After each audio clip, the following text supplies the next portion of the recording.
ser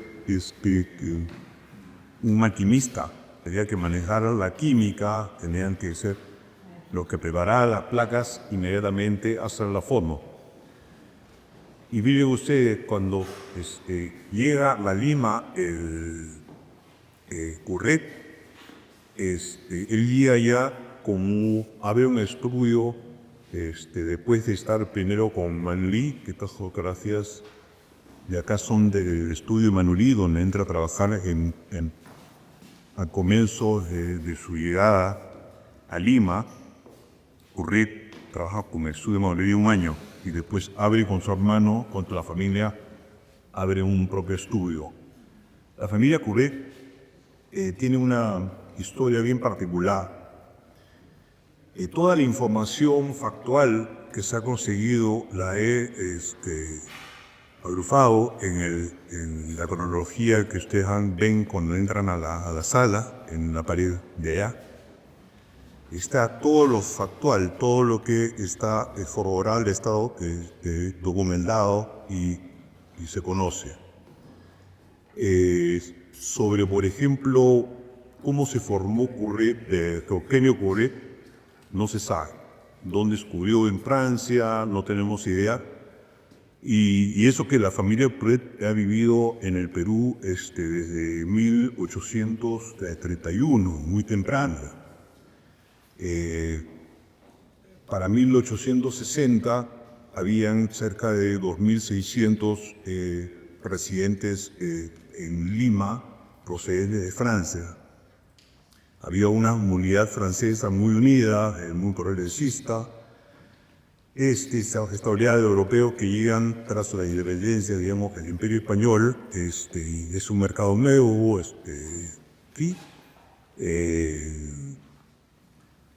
y hay una cosa particular también, hay mucha movilidad parte de la familia Curret.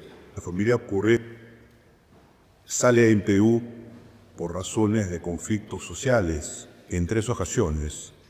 Sale el año 38, llega el 31. Salen en el año 38, en la guerra que hubo entre el ejército peruano y la Confederación Perú-Boliviana. Y salen cuando la cabeza de la familia era François, el padre de los hermanos Curret. El año 48 muere François, el año 55 hay otra revolución entre Castilla y Echenique, la familia se ve en peligro y con Aquiles, como cabeza de familia, se van hasta regresan a Angoulême. Siempre se regresaron al sitio, digamos, de donde venían, digamos. En la primera ida es donde nace Eugenio y nace en Angoulême, pero él no viene, él se queda con la familia hasta 1861 con la opresión regresa. La teoría que me parece bastante acertada es que Aquiles, que le llevaba 10 años a Eugenio, cuando viaja el año 55 a París, se da la exposición universal en París, donde se presenta la fotografía por primera vez como una de las bellas artes. Era la entrada, digamos, de la aceptación del arte, la bienvenida al arte, a la fotografía como una de las bellas artes. Eso fue un acontecimiento muy importante para la historia de la fotografía. En los 55 se presentaron muchos daguerrotipos, pero también muchos calotipos que eran negativos, hechos a partir de negativos de papel, y ya también con algunos negativos de vidrio. Digamos, fotografía en papel sacados a partir de negativos de vidrio. La generación de Curret, Eugenio y el hermano Aquiles son de las primeras generaciones que hacen fotografía en papel desde sus inicios. Y es uno de los pocos que hacen fotografía urbana. Todos los estudios se dedicaron a hacer 3 tipos de fotos. El retrato, que incluía pues, fotos inclusive fuera del estudio, las vistas, que se podían dividir entre vistas urbanas y vistas rurales, eran paisajes. Acá tenemos una variedad magnífica de lo que es la raza de armas, y si ustedes miran con atención lo que están dentro de los álbumes, están proyectados en la pantalla del frente, van a ver la cantidad diferente de estas que hay del centro histórico, de la plaza de armas, sobre todo, de todos los ángulos, que en fotos tomada de la torre de Santo Domingo hacia la plaza de armas, ¿no? La catedral. Hay fotos de la catedral hacia la esquina contraria, digamos. Hay fotos que se toman de Palacio de Gobierno, desde la catedral misma también hay fotos panorámicas. En fin, los ángulos son tan variados, es impresionante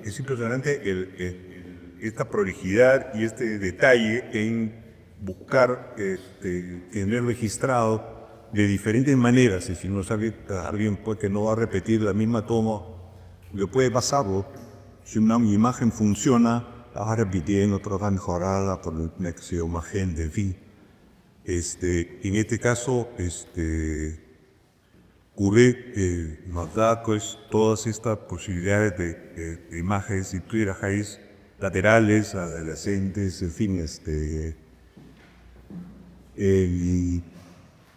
es la primera exposición que se hace con fotografías de época, que creo que es una de las con mayores aportes, digamos, de esta exposición. Ustedes están viendo estos objetos que son se puede mirar como un objeto, como arqueólogo, digamos, y puede uno descubrir cosas que tal vez otras personas no ven. Estas imágenes tienen más de 150 años, entonces que se hayan conservado y estén a nuestra mano, pues casi nos sitúa en el lugar. Ahora, ¿cuál es la diferencia entre este proceso, digamos, del daguerrotipo y hacer una placa de vidrio a cubo era fácil? Tenía que hacerse inmediatamente preparada black, un vidrio limpio, le echan el colodión, que es una especie de barniz transparente, una mezcla de nitrocelulosa o un éter.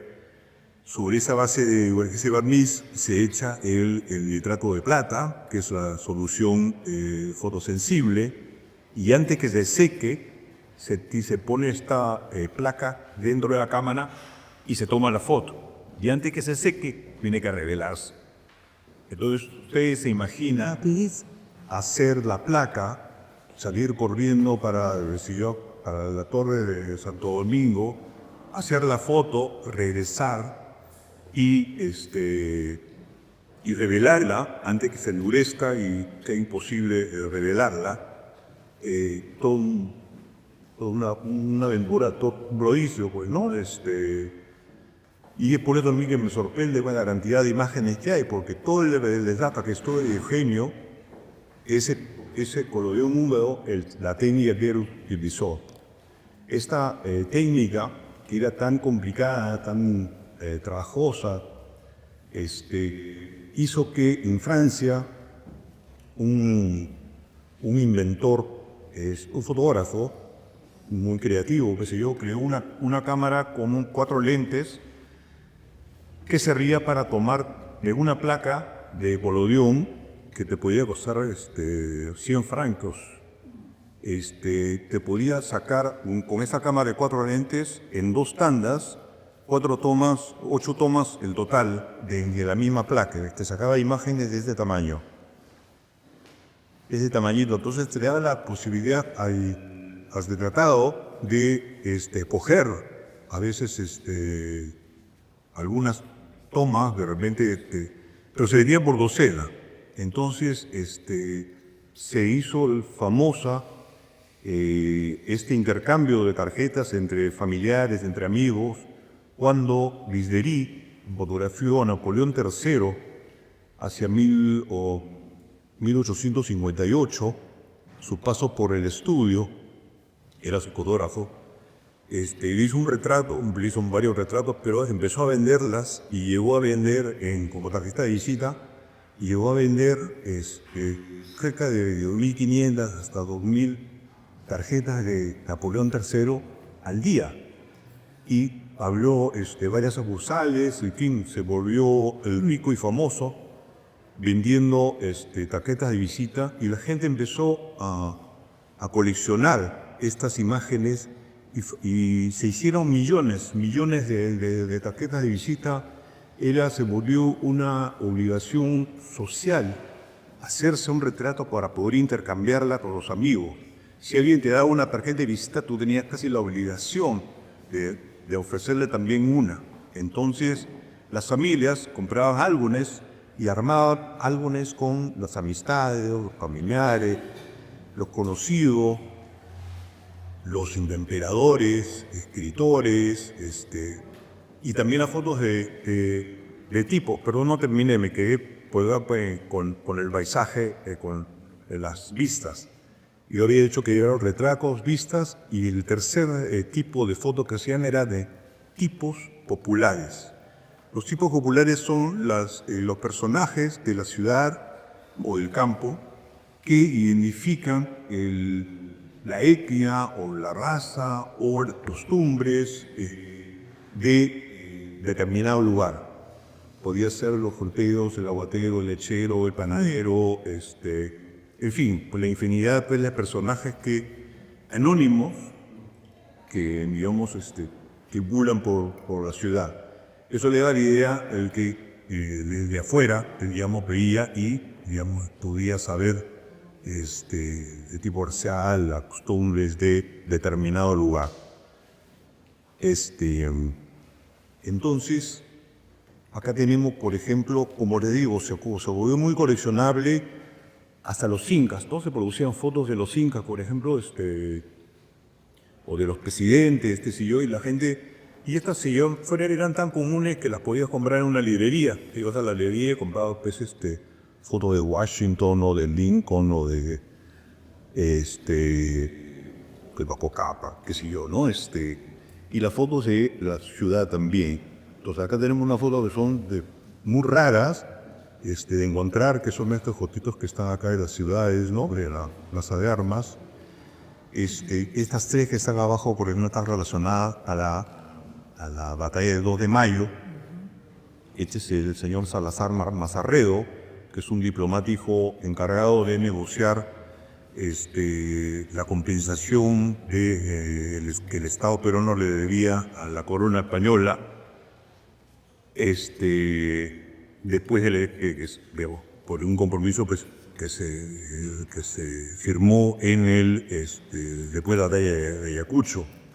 Entre otras cosas, era un personaje extraño, lo tilda la historia de un intrigante que enredó el conflicto y lo agrandó.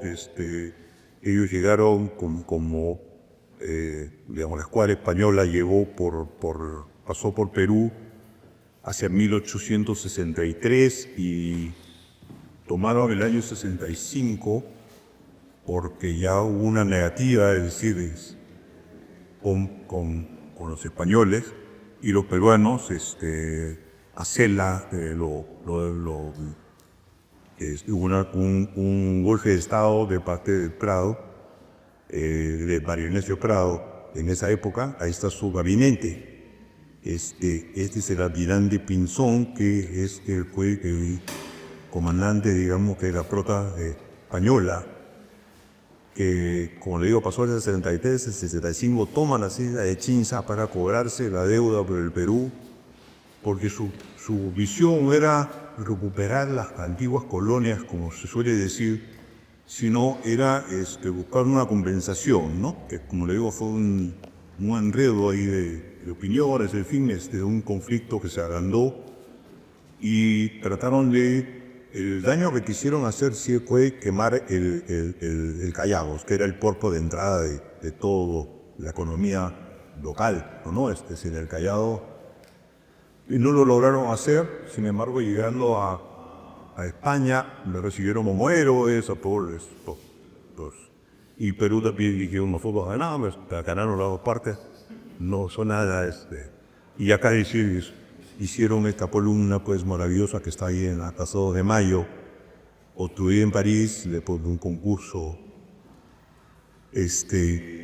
mundial, universal, así lo ganaron un arquitecto, un escultor francés, se armó en París y después fue traído a Lima y formado pues ahí donde estuvo pues el arco de entrada a Lima, desde el Callao, donde había un arco pues dedicado a la reina.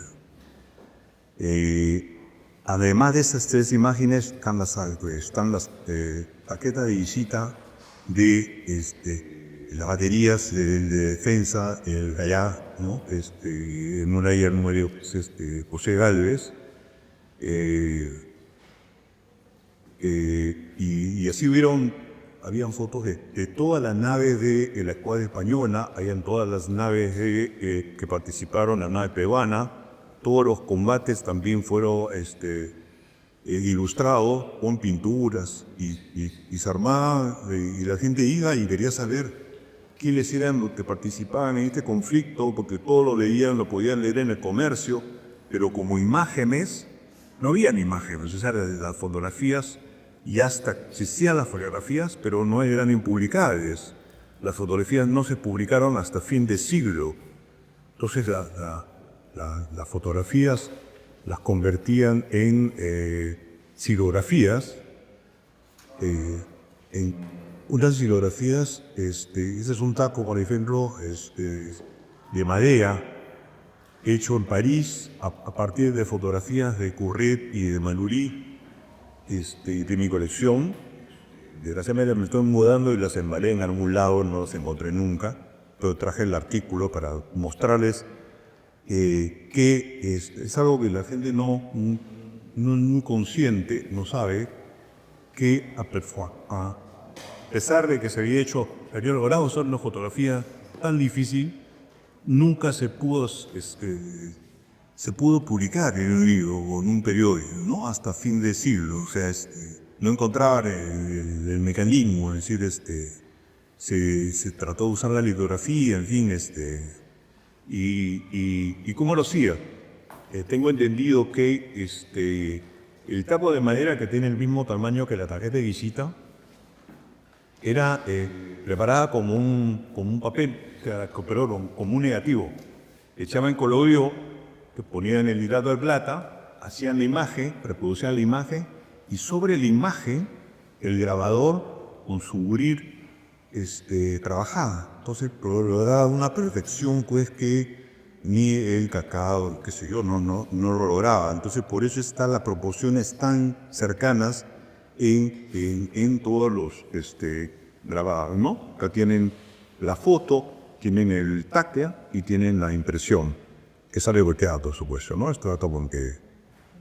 Entonces ahí tiene los tres momentos, digamos, para que una fotografía fuese publicada y fuese hecha público, ¿no? ¿Qué año era? Perdón, ¿qué año más o menos? ¿Qué año se comenzaron a publicar en las revistas las fotos? ¿En qué momento? ¿Qué año más o menos? Se viene el 19, pero en 1880, 90. 1860, sí.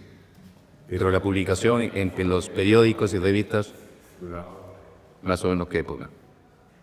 ¿Perdón? Los periódicos y las revistas. Cuando se empiezan a publicarse, Sí. En la revista, a partir del siglo XX, Eso sí. que arranca, digamos, ya la... Sí, porque 1903. siglo 1903, 4 aparece pues, la realidad de Terisma. Pero en el 19 salió una revista. 19, sí, el gobierno de Piero Láquerla publica hace algunas publicaciones con fotografías, sí. Sí. Sí, es cuando la película, la Kodak, todo ese sistema ya de la fotografía sobre el vidrio, ya hacen el interlineado para lograr las tramas que permiten pues que las fotografías se vuelvan puntos, ¿no? Y bueno, los cachineros prefieren desmontar y venderlas al menudeo, que le sale mucho más rápido pues la remuneración de su dinero, ¿no? Entonces se pierde la noción de un álbum de época, ¿no? Cuáles son la idea, digamos, de la familia que lo juntó, porque estos álbumes con tarjeta de visita eran puestos muchas veces sobre unos atriles en la sala de la casa para mostrar a la familia, digamos, ¿no? A la visita, perdón, ¿no? O reuniones familiares también. Entonces la gente veía a mirar pues a las familiares que muchas veces estaban puestos, digamos, en una página junto a los emperadores, en fin, ¿no? A la reina Victoria, qué sé yo, a Napoleón III, en fin, era una manera que acercaba un poco el mundo, y las modas se transmitía había mucha información que se usaba desde Europa con Perú. Había un intercambio ahí, había por supuesto también, ahí se marcan muchos estereotipos, digamos, sobre la gente, cómo vivía o cómo lucía en otros países. Entonces hubo mucha información que circulando. Bueno, haciendo un recorrido podemos aclaro que el espejo con memoria era conocido, el día del espejo con memoria, por el brillo que tenía, ¿verdad? De ahí un poco se basa también el título de la muestra, que será espejo múltiple, porque el negativo te permite pues una infinidad de fotografías.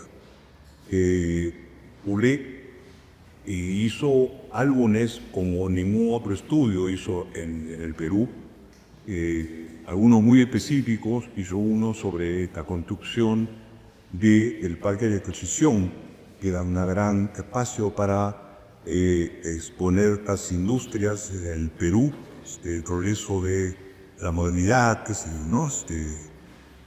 Fue un álbum que está en la Biblioteca Nacional, muy hermoso, con estas imágenes abiertas de la construcción.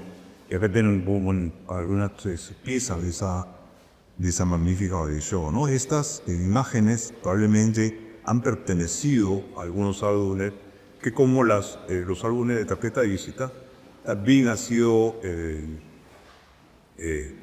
cercenadas, digamos, de alguna manera, empilada para su comercialización. Pero lo que pasa también con los grabados también, que vienen en libros. Muchos son litografías, son piezas originales, esas en piedra, colocadas en los libros, y esas también tienen un precio de mercado pues que los comerciantes de la antigüedad pues tratan de aprovechar. También fotografió prolijamente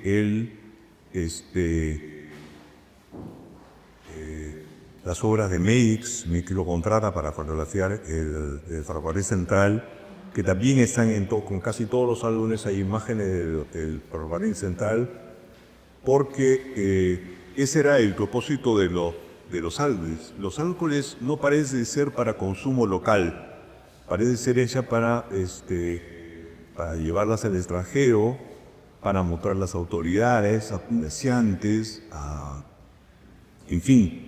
Eso es todavía un estudio por hacerse, porque, como le dije, que me parece maravilloso que Chan haya podido conseguir 3 álbumes que le pueden dar una idea más clara de lo que se trata del álbum, ¿no? Por qué se hacen, por qué se han hecho, cuál ha sido su estructuración. Y hay muchos museos en el mundo pruebadesco, ¿no? Poulet se fue muy temprano a las islas de Tahití, después del escándalo que hubo cuando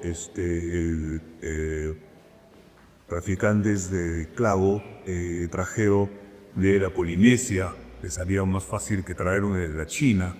Traer a los polinesios, que además era gente muy pacífica, gente que capturaba bien piratas, gente que capturaba, llegaban a las islas pobladas con realeza, que los iban a recibir, y los barcos subían a los barcos y los capturaban, sabían y los atraían como esclavos.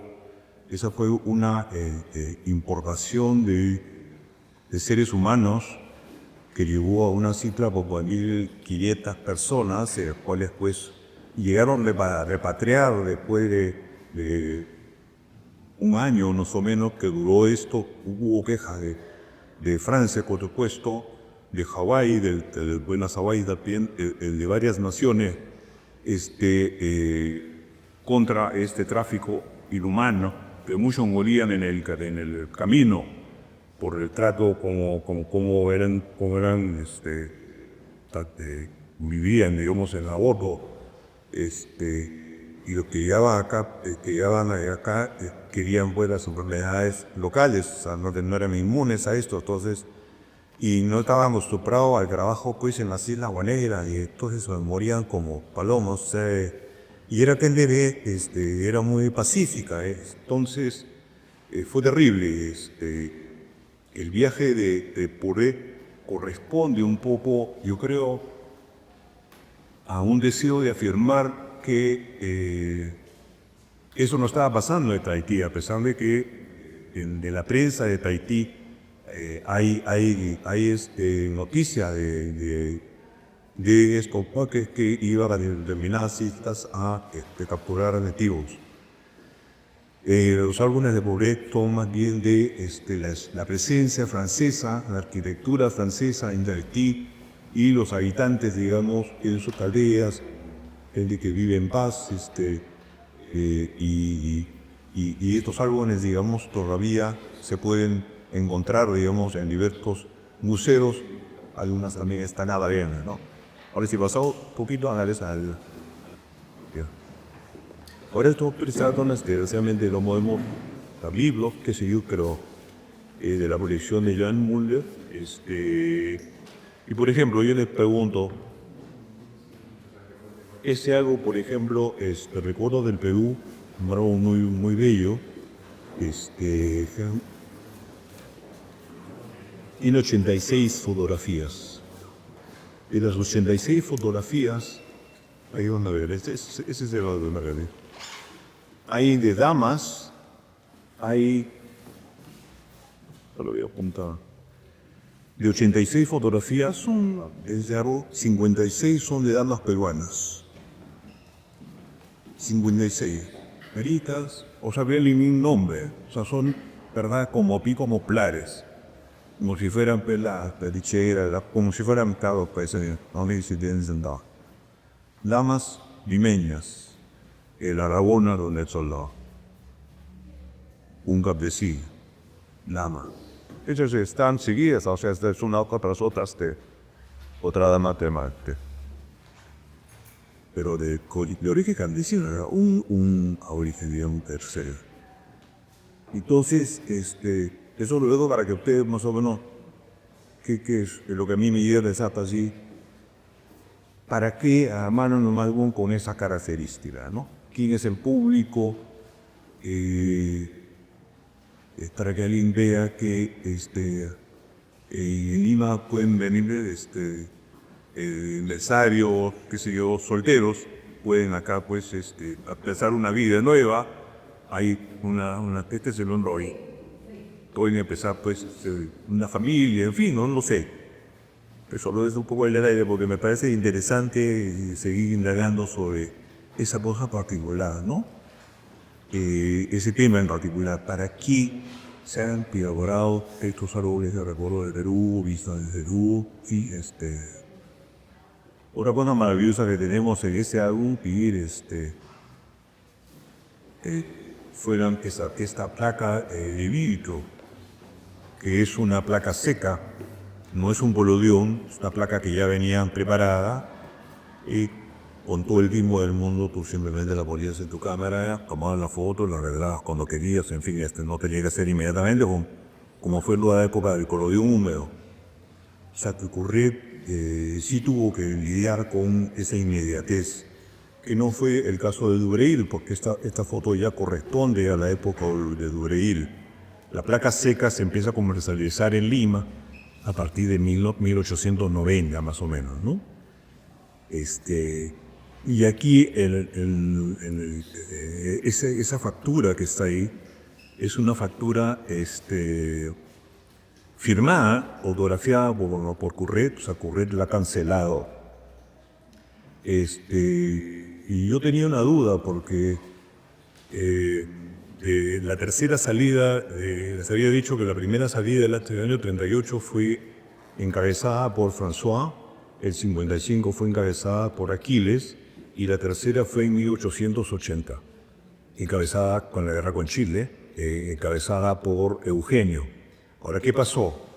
Tres días después de la caída de Arica, evidentemente la noticia se sale en Lima, el 9 de junio, Curret abre un expediente en el arzobispado de Lima pidiendo su acta de matrimonio, que no lo habían registrado. O sea, él se había casado en 72, creo, pero no lo había registrado. El secretario, por una razón particular, no lo había registrado y se tuvo que abrir un expediente para que le pudieran elaborar el registro, la partida de matrimonio, porque quería regresar a Francia.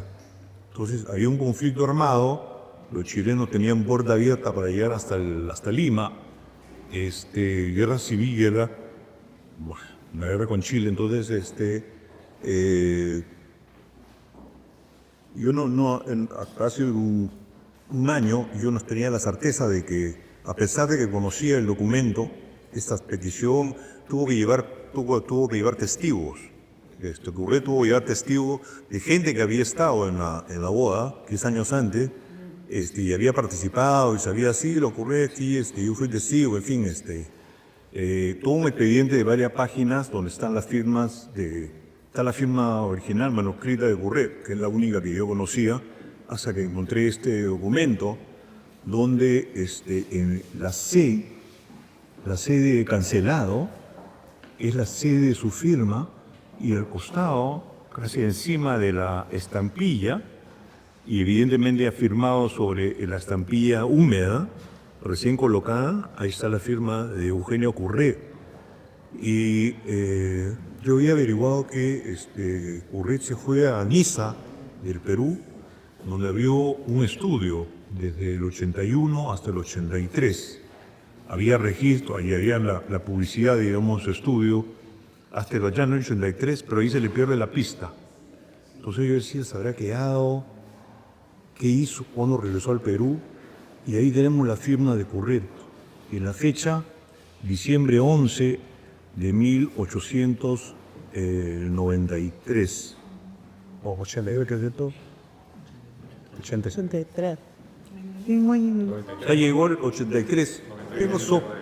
O sea, cuando se fueron los chilenos, que abandonaron Lima pues el 83, regresó Curret a Lima y evidentemente siguió a cargo del estudio. Y encontraba otro documento que ya no lo pude incluir en la cronología porque lo trajo hace poco, del matrimonio de Lubreil, su socio, con Gautier, se llama la esposa, no me acuerdo el nombre. Pero su matrimonio que fue en 1887 y la dirección es Mercaderes 197, que es el local del estudio Curret. Entonces el 97 ya estaba, el 87, perdón, estaba ya Lubreil a cargo del estudio.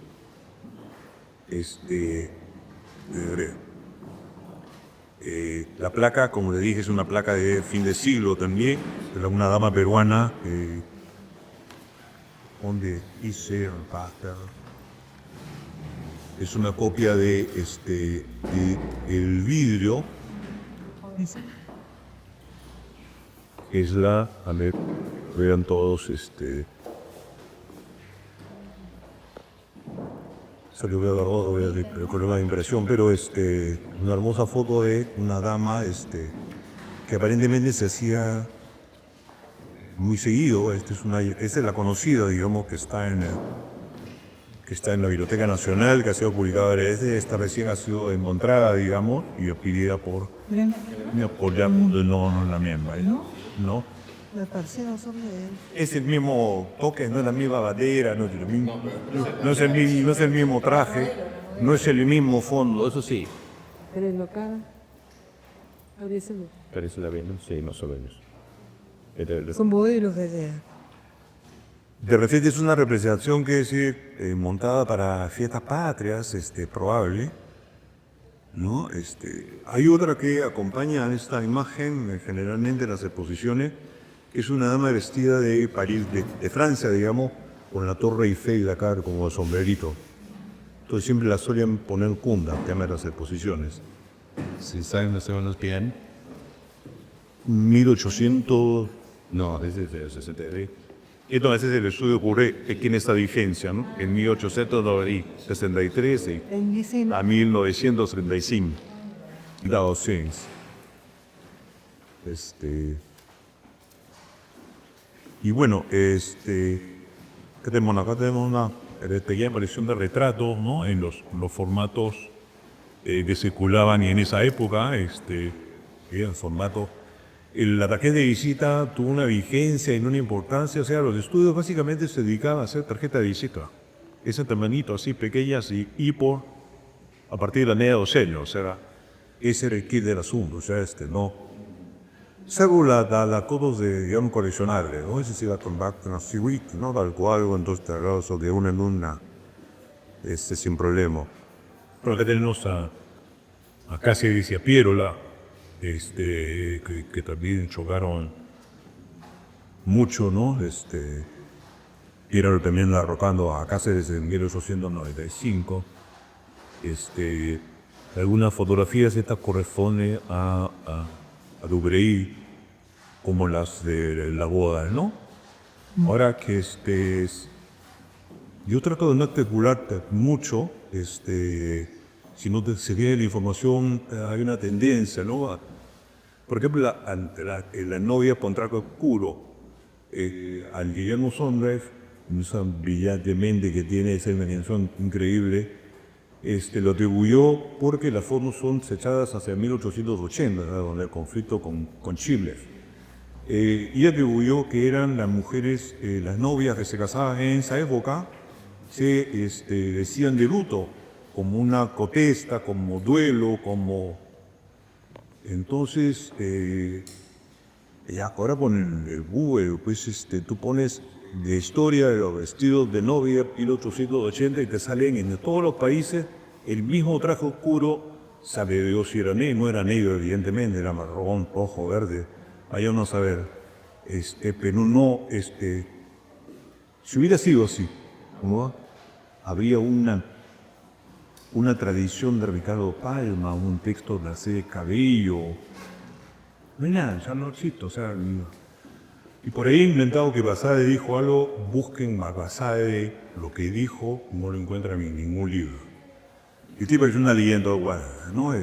Suena bien y suena, creo que es un happening, ¿no?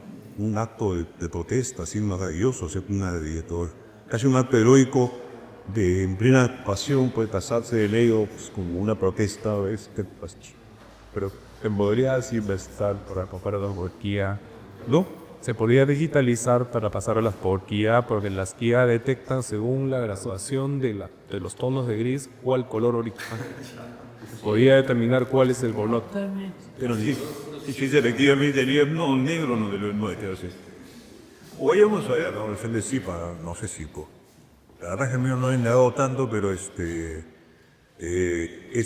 la moda, pues, del vestido blanco, parece que es por la reina Guitó y hace la zona, se casó ella de blanco y se expandió con todo el mundo. La gente disfrazamos de mejor. Nadie se compró un traje, o sea, no había tienda de vestidos de novia, ¿no? Ahora, estas fotos también es interesante, esta foto donde quedan un montón de cabecitas, ¿no? De mujeres, de las damas de flores peruanas, ¿no? También hacia 1900, inicio del siglo XX. También se difundió mucho en tarjeta de visita, en gabinete, que es un formato más grande, aproximadamente de este formato, ¿no? Pues lo más corto, más no tan alto. Y acá tenemos fotos de los tipos populares, ¿no? Acá tenemos a un panadero vendiendo sus productos, y acá lo hemos emparentado con una fotografía de Charles Negret, que es el que inicia, digamos, desde la generación que inician estos registros locales, digamos, y que seguramente, por ahí Isabel Dagusín dice que el viaje de Aquiles Curret a la exposición universal, donde ha visto estas imágenes, probablemente lo haya motivado a convencer al hermano, que era adolescente, yo tendría 15 años, a que estudie la profesión y que él se haya preparado para que el 71 pues él vaya y se foguee, digamos, un año en un estudio que comenzaba, para después cambiar el rubro de su negocio, que tenían pues 20 años vendiendo como comerciante, digamos, vendían todo tipo de productos franceses, para cambiar el rubro. O sea, él, ojo, tenía 10 años, era 10 años mayor y era la cabeza de la familia y administraba su negocio, y él era y cuando él se va a Niza, él tenía un estudio fotográfico también, entonces le interesaba la fotografía. Probablemente todo el crédito que le estamos dando a Eugenio también le pertenece a Aquiles, y Aquiles realmente pensamos Aquiles como el administrador, pero probablemente hizo más que eso. Ojo que el año 63, cuando abre Curret, el estudio Curret, fotografía central, en marzo, en septiembre, Eugenio está viajando a la Polinesia hasta marzo del 84. O sea, supone que el capo, el dente, se va en septiembre, o sea, a pocos meses de haber permisado, se desaparece de Lima hasta marzo del año posterior. O sea, ¿quién maneja el estudio? Por supuesto que tienen técnicos, tienen fotógrafos que han traído de Francia, con los cuales trabajan, y probablemente son los que trabajaron también con Dubreuil, porque Adolfo Dubreuil, que compra el estudio Curret, amigo de toda la vida de Eugenio, no es fotógrafo, es comerciante. Pero es el caso del estudio Garraud, que lo compra Moller, y hay varios casos así de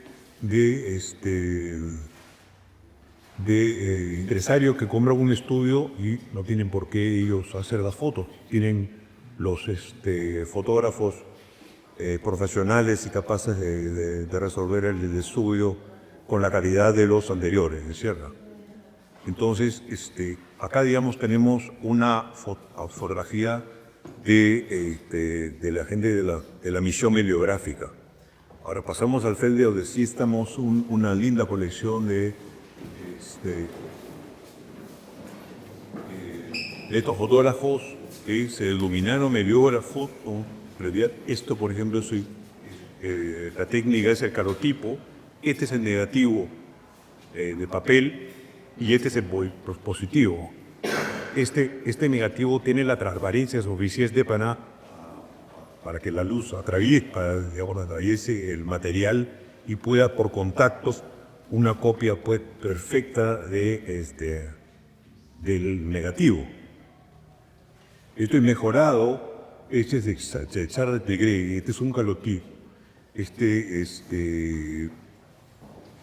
Creo que la primera vez que se lo muestra un calotipo en una muestra de fotografía en Lima. El calotipo nunca llegó a ser popular en Perú, digamos, ni en América Latina, por lo menos. Tuvo poca divulgación por problemas de por problemas de patente por un lado, porque cuando Daguerre, asociado con Niepce, que es el Niepce, es el que creó la helografía. Es el autor de la primera fotografía hecha en el mundo. Era un inventor, era un aristócrata, que quería repetir la técnica de la litografía, pero no tenía la piedra que se producía en Alemania, digamos, que se encontraba en Alemania. Es una piedra caliza muy especial para hacer estos grabados. Y empezó a probar con metales y consiguió hacer con una placa de estaño bañada con betún de Judea, que es un producto fotosensible, hacer una imagen en 1826, hace 200 años, una imagen de su patio trasero. Puso esta placa embetunada, digamos, con betún de Judea, en una cámara oscura, una cámara fabricada por él, en la ventana del patio trasero de su casa, por 8 horas, una exposición de 8 horas. O sea, acá no había imagen latente, no es que tú reveles y aparece la imagen, sino que la imagen apareció en la placa después de 8 horas, pues una larga exposición, digamos. Y consiguió la primera fotografía que se conoce.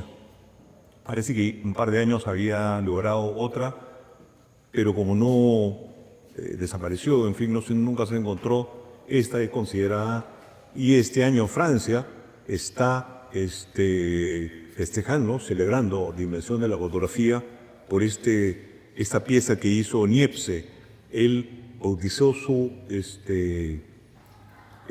invento como helografía, ¿no? Era dibujo del sol, y esto es un poco un guiño y un homenaje también a esa iniciativa francesa de considerar pues al creador de la helografía con la presencia de esta misión heliográfica, que también yo creo se trata de un homenaje, un reconocimiento a Niepce, que se asoció con Daguerre para crear el daguerrotipo, digamos, pero como muere 6 años antes de la invención del daguerrotipo, muere Niepce, pero Daguerre, y a partir de los conocimientos de los avances de Niepce para crear el daguerrotipo, pero nunca le dio el crédito, o sea, le puso daguerrotipo al invento, o sea, Niepce desapareció del panorama, pero esto es una especie de reconocimiento a pionero e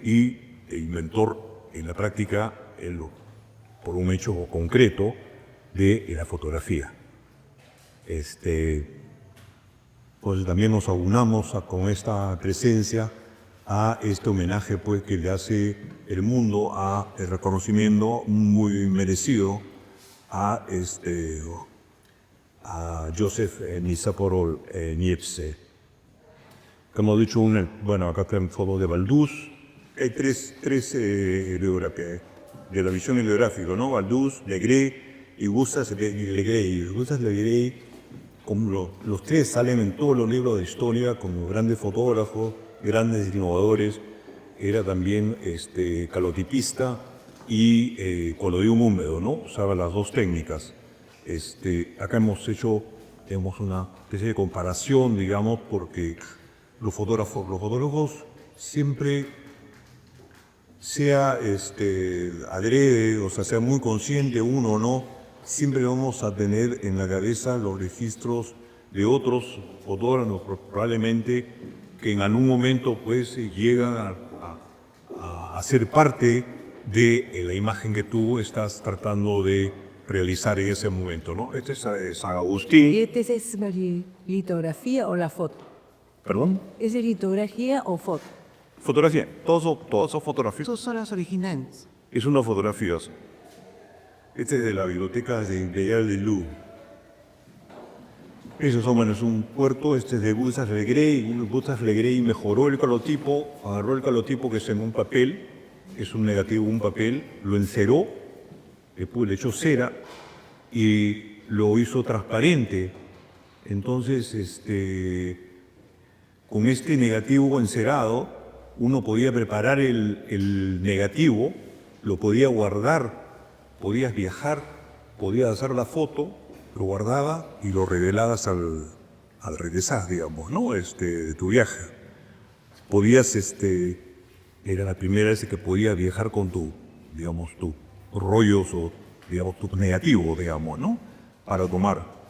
Esta es una linda foto de las marinas, es un maestro en la fotografía marinas. A mí me encanta esta, por ejemplo, de donde vemos la era industrial en su momento, donde vemos a un barquito de vapor que está jalando a una nave de 3 palos, ¿no? A que funciona a pura vela, digamos, ¿no? Entonces lo está jalando, lo está llevando, digamos, a puerto, o sacando de puerto, no podrías saber. Una cosa curiosa, porque cuando yo uno piensa sobre el negativo, el negativo en papel, es una cosa que nosotros, y algunos de ustedes, los más veteranos, conocemos, digamos, o nos han fotografiado alguna vez en una plaza, de la Plaza de San Martín o la Plaza Bolívar, qué sé yo, estos negativos, por ejemplo, de los minuteros. Estas fotografías han sido hechas en el parque, hechas en la Plaza San Martín, ¿no? Un fotógrafo minutero que usaba como negativo una foto postal, o sea, un formato postal, un papel, ¿no? Es un cartoncito grueso que era para hacer fotos, ¿no? Para hacer copias, digamos, en positivo. La pones en la cámara y hacia 1900 salieron estas cámaras donde tú tenías una especie de laboratorio dentro de la cámara. Entonces tú ponías tu negativo adentro y tenías 2 bandejitas ahí debajo del lente, digamos. Entonces tomabas tu foto y metías el brazo con una manga, tenías un filtrito rojo por donde podías mirar y revelabas nada de agua, ni nada, de frente al fijador, y tenía una latita ahí, una latita de agua, donde lavaban así, unas franelitas, y dejaban que se seque, y tenían una especie de atrilcito, una bandejita donde, delante del lente, donde ya la copia, digamos, la ponías y la volvías a fotografiar. Entonces, tú fotografías un negativo, lo que te sale en la otra postal, digamos, es el positivo. Entonces, en 10 minutos tú tenías tus fotografías, la primera fotografías, digamos, Polaroid, fotografía instantánea. Y para eso que querías fondos de pasaporte o de, qué sé yo, de carnet, ibas al minutero, que estuvieron vigentes, digamos, desde comienzo del siglo XX hasta 1995. Cuando el alcalde Andrade, que tenía buena relación con los fotógrafos ambulantes, digamos, todos fotógrafos cajoneros, minuteros, vio que los turistas tomaban fotos, le parecía interesante, pues, ¿no? Ver ahí el proceso, ¿no? Y esto no le gustó a Andrade, entonces esto nos hacen ver con un país atrasado, entonces prohibió. Y se acabó la fotografía minutera, porque al señor le pareció que parecíamos, pues, qué sé yo, cavernícolas, para utilizando esta maravillosa técnica que, desgraciadamente, pues ya solamente los mayores, digamos, porque hemos estado ahí por el centro de Lima hasta los 90, hemos podido, pues, pasar por esos campos. Ahora eran los minuteros, ahora le dicen cocineros, porque tienen su pequeña impresora, ahora toman por cámaras digitales, tienen una impresora chiquita. Entonces dice cocinero porque es una un microondas pequeño, ¿no? Entonces ahora los cocineros son los que por 10 soles cuestas en la foto pues, de tu visita a la Plaza San Martín o la Plaza de Armas, ¿no? En las plazas principales. Bueno, se me quedan muchas cosas por comentarles, pero no tampoco quiero cansarlos. ¿Alguna pregunta? ¿Curiosidad? Sí.